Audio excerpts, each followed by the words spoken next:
Hello and welcome to Callum Connect's Micro Podcast. Our guest today is Louise Perry.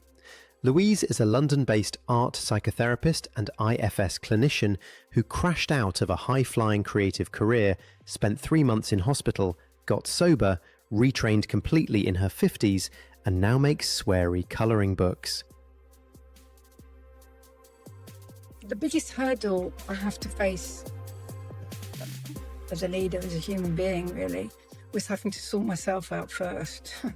For a long time, I was much better kind of looking outward than inwards.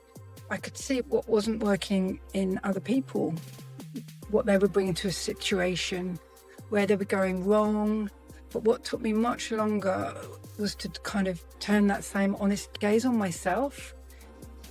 I kind of started to ask, what's it actually like to be in relationship with me as a friend, as a girlfriend, as a daughter, a sister, a mother, a colleague, a boss? Those are uncomfortable questions, and I spent years and years avoiding them. So the hurdle wasn't external. It wasn't a difficult client or a business that wasn't working or a team that was struggling.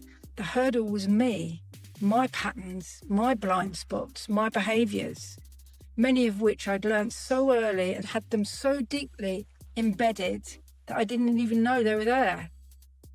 I also had to fail, like properly fail. I crashed out of a career in my 30s. I'd spent decades building it, and I ended up in hospital and had to rebuild everything from the ground up. And in that rebuilding, I had to process some very harsh truths about myself, about what I was bringing to the table, about the ways I was getting in my own way and in the way of the people around me.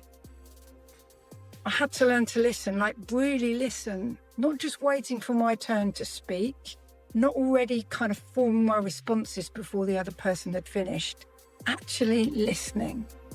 That sounds simple, but it's one of the hardest things I ever had to learn. I also had to learn to keep my mouth shut, to kind of sit with not knowing, to be comfortable saying, I don't have the answer to that, which is someone who's kind of always prided herself on having answers, was genuinely humbling. I had to learn that you cannot be a good therapist or a good leader or a good anything really unless you've done your own work. Not read about it, not studied it, done it, lived it, felt it. We cannot see clearly in others what we haven't been willing to look at in ourselves. The most powerful thing any leader can do is to get honest about what they are bringing into the room, the assumptions, their defences, the unresolved stuff that leaks into every interaction, whether we intend it to or not.